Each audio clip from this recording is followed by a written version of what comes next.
Hey everybody, it's Greg again. It's Tuesday. No. It's Wednesday, January 29th, another edition of Unbreakable, the podcast. And here we are together. A lot to talk about. Listen, of course, we're going to talk Eagles. Of course. I'm playing Mona Lisa's and Mad Hatters by Elton John. Because did you hear about this news about the Mona Lisa? It's all over the news. First of all, did you ever see the Mona Lisa? First, I never saw them. Mona Lisa came to America once, 1963.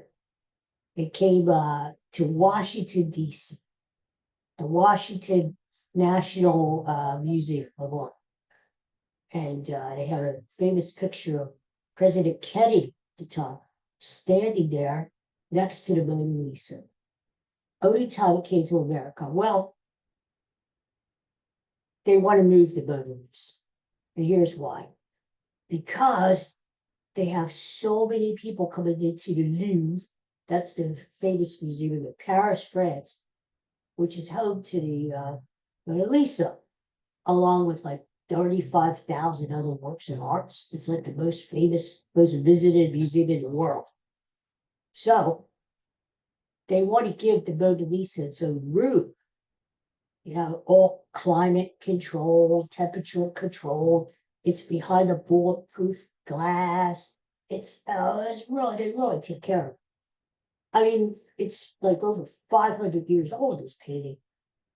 It was estimated to be painted in like in 1503. It took like years and years.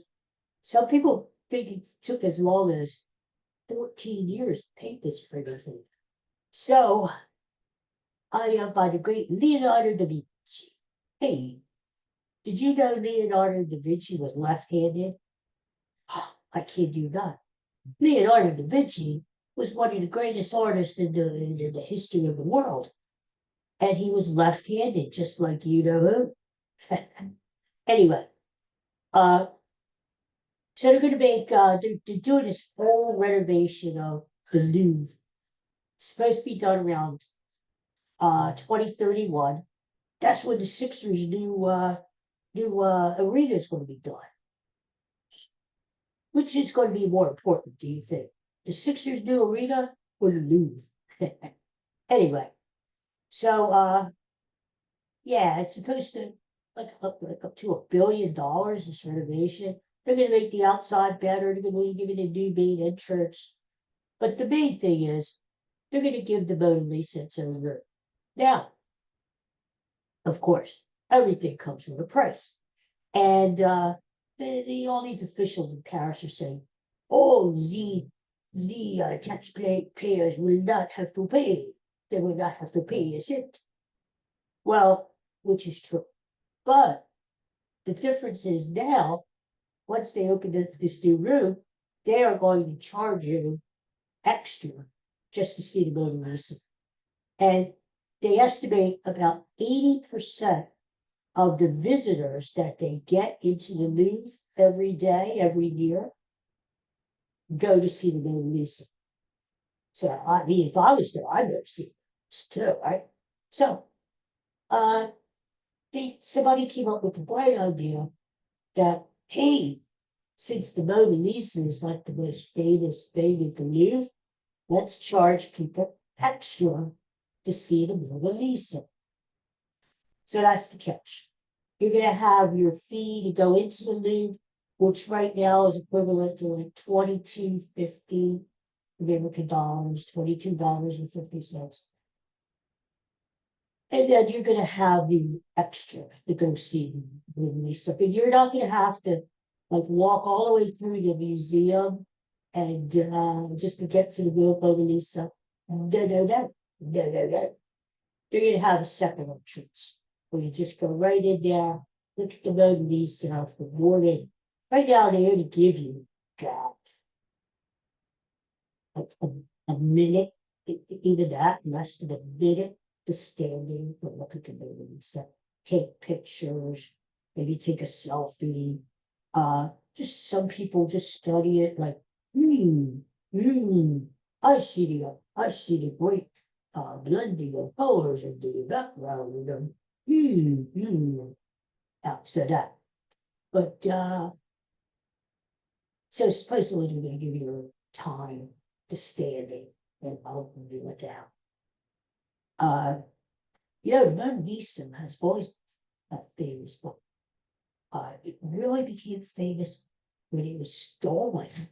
It was stolen in 1911 and by an Italian guy who hid it in his apartment for 30 years.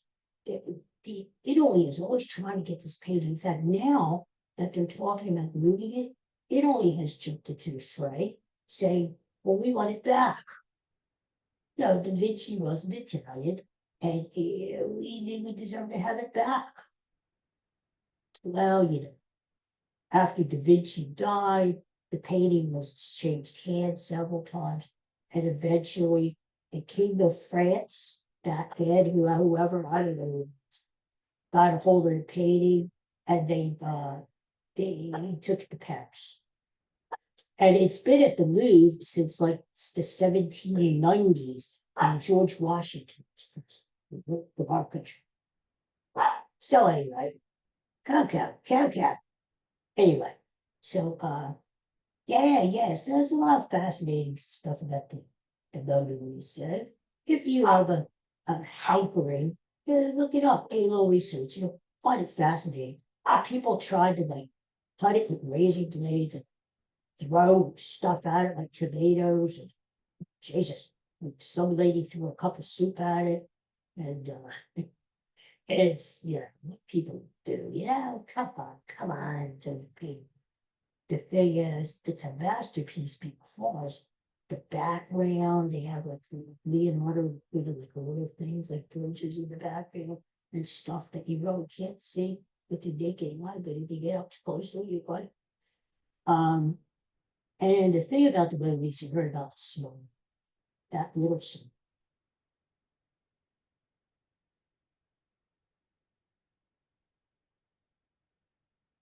Anyway, so and the arms, Leonardo painted it so it looks like the eyes are falling.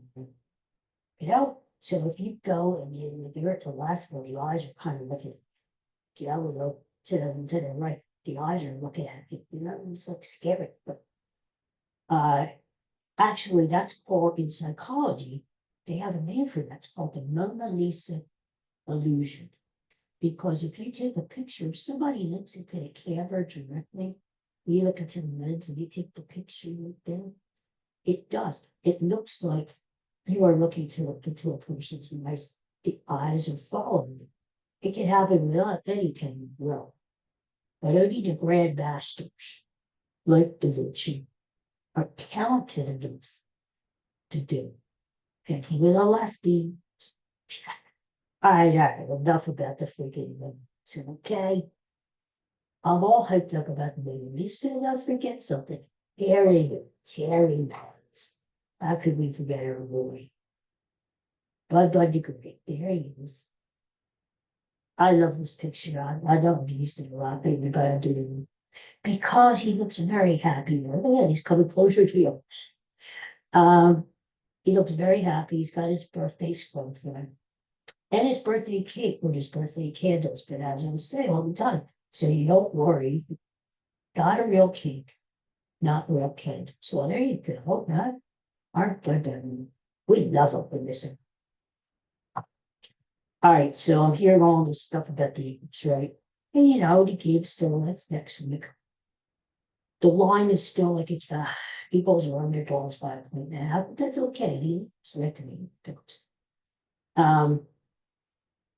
And I was thinking about this because I told you yesterday, if for some reason Patrick Mahomes gets hurt, God forbid, we don't let Patrick Mahomes either.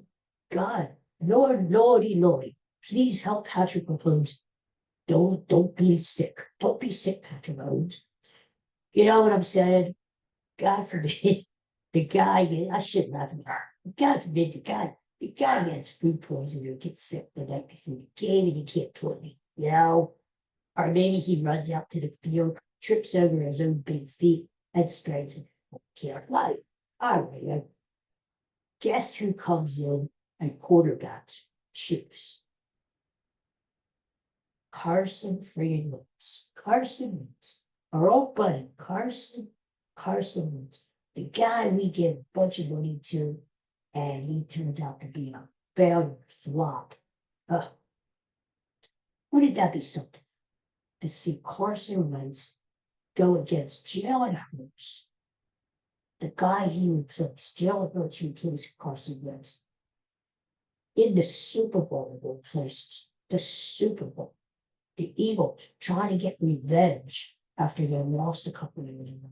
The Chiefs trying to win their third Super Bowl in a row, unprecedented, never done before. And to think it may come down to Carson Wentz against his own team Eagles. Well, I decided to celebrate because I remember I got Carson Wentz. I showed you this history. Carson Wentz, let's put this in there's Carson Wentz bobblehead. Do you see that? And he's got the wagon there. It says Wentz wagon. And there's the, Wentz the running. And he's got the football. And as I said, it's a wonder he's not fumbling the football. Because in real life, he'd be throwing it away or dropping. So what you can do with this thing, see, it's got wheels. I mean, you can play like a matchbox. Just roll it around and play with Carson Wentz shoes. So let's just say you're rolling it around the table or the floor or wherever you want to play. And you can ask a question. So, Carson Wentz, are the Eagles going to win the Super Bowl? Yes. Yes. Carson Wentz, do you stink? Yes, I do. Yes, I do. And what you could also do is be rolling around and you're just having fun. And maybe you're playing with Carson Wentz for like an hour. And you're there. And then all of a sudden, this eagle shows up out of the air and starts biting Carson Wentz in the neck and just kills him. Just kills him. Look, there he is. The eagle. He's visited I think the dog got a hold of him. But there he is. He used to make a sound like an eagle, like shrieking. He's over, but he's there. That's the main point. He is there. Okay, so anyway, that's the thing. Carson Wentz gets destroyed.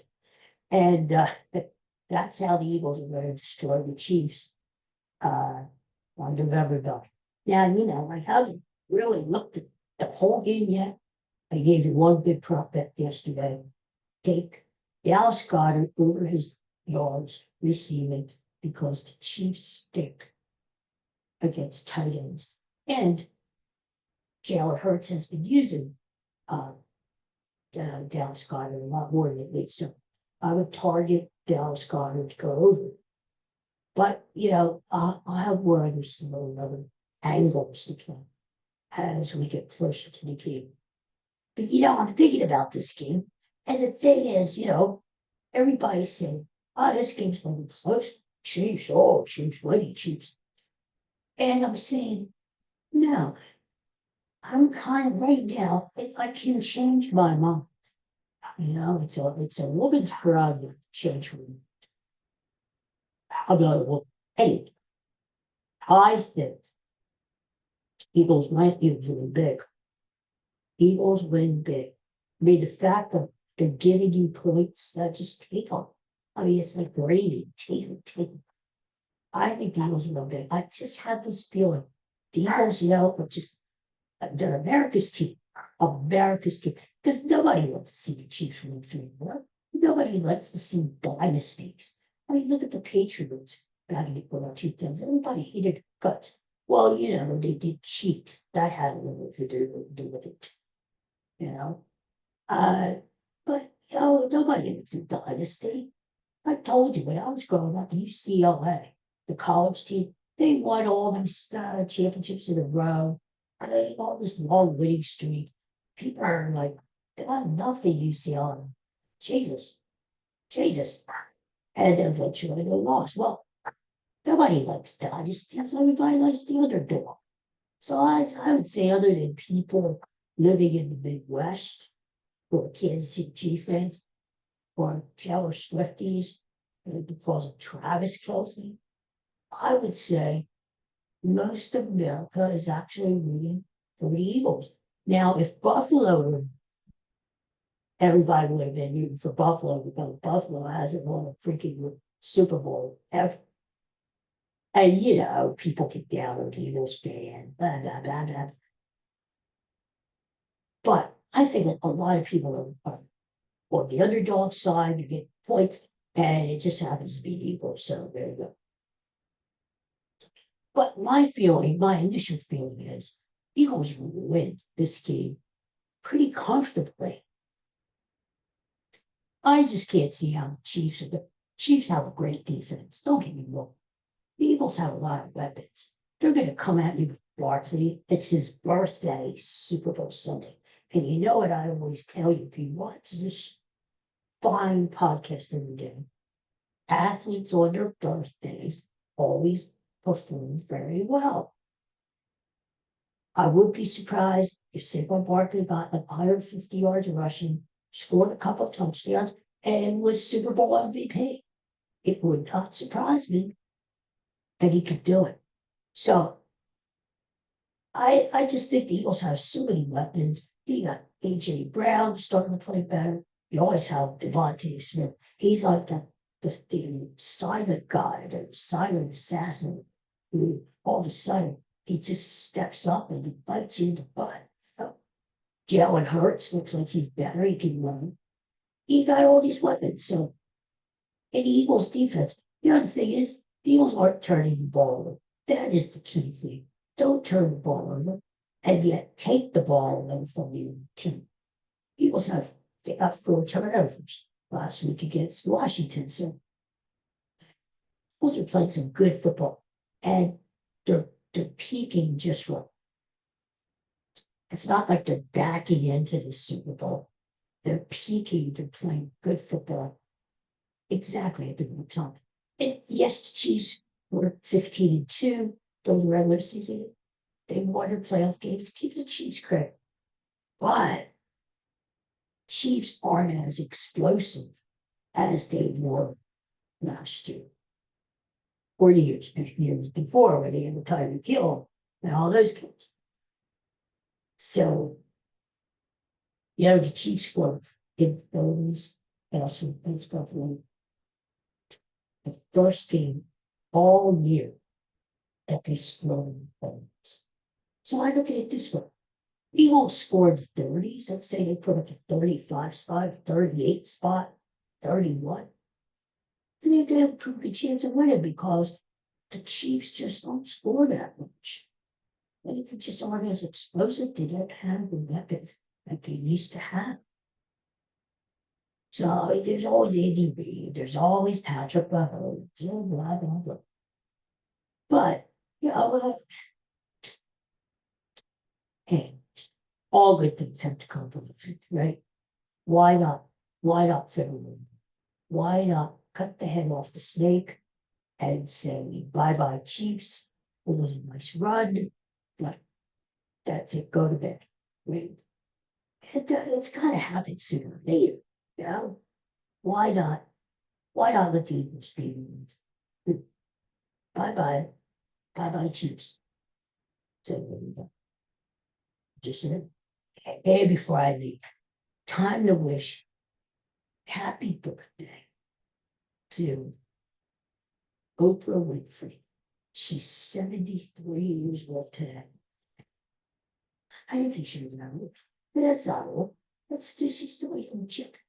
I just keep her picture of her in her villa somewhere. I don't know, the woman must have like 20 houses. And say, you have a birthday, you have a birthday. And, I used to watch it. It used to come on at 4 o'clock, our time here in Pennsylvania, in the 80s. I used to come home from work Oprah will be on my mom. She, who does Oprah have on today? Have a celebrity or someone, one of the quack, like Dr. Phil or something. And Patty's doing good, you know. She's a little hoity-toity nowadays. And she has her magazine, she has a TV station, the special she does. I always thought Oprah should have like her own show, like what's her name, like Barbara Walters used to. Remember Barbara Walters, Barbara Walla, and she used to have these specials on sometimes where she would interview like three famous people in and out, like 20 minutes apiece. You know, the Barbara Walters special. And she would have two or three of them every year. And they always got great ratings.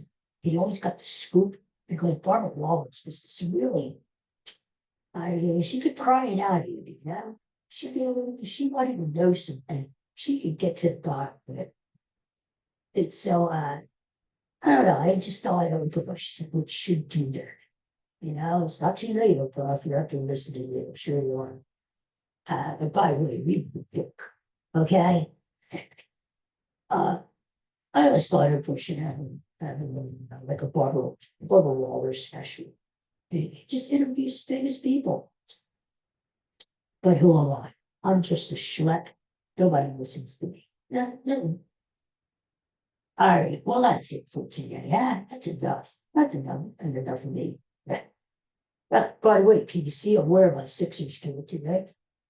I thought I'd give the Sixers a little love. You know? Maybe it's because they've been winning lately. You know, I think they've won 3 of them. I don't see I'm a bandwagon jumper, and I start wearing the gear, and the team starts winning. Yeah, I guess you could say I'm a bandwagon jumper, but you know, hey, win. If you win, Sixers, I'll wear them. Okay, that's the deal.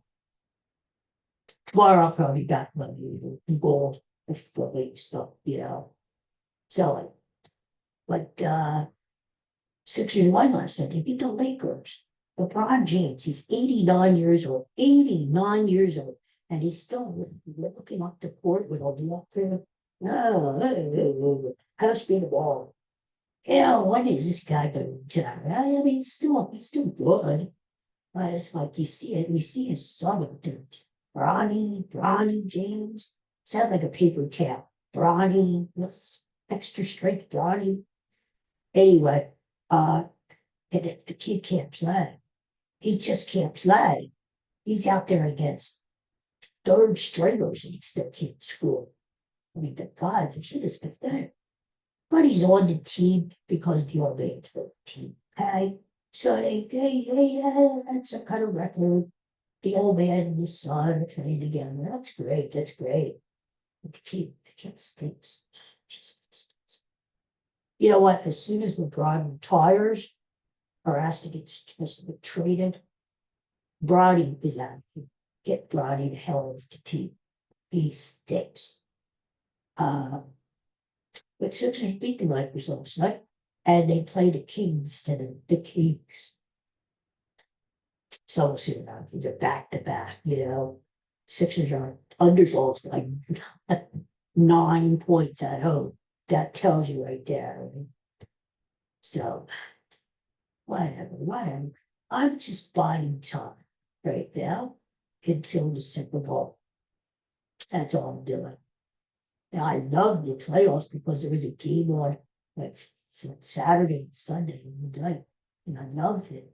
Now we got to get to the Super Bowl, and we got to watch these little crap, you know.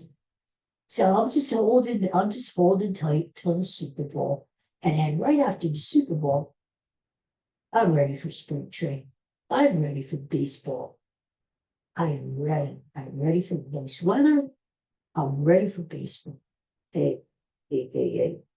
Wouldn't it be something? I'll leave you with this. Think about this, my friends. Wouldn't it be something if the Eagles won the Super Bowl and the Phillies won the World Series all in the same year? Now, it's happened before in other cities. you know, being in Boston, Patriots and Red Sox. Anyway, but yes, I'm coming. But what that to say? Eagles win the Super Bowl. Phillies win the World Series. It could happen. It could happen. The Eagles are one step away, and the Phillies are still reigning National League East champs. Probably won't happen because the Dodgers are in the way, but it could. You know, this is what I live for. You see, this is what I live for. All right, everybody. Thanks for watching. Thanks for listening. I'll be back again tomorrow to uncrack, and we'll talk where Eagles and we'll just have fun, eh? And maybe I'll bring my little friend, Eagle Boy. Ah. Peace and love, everybody. I'll talk to you tomorrow. Bye.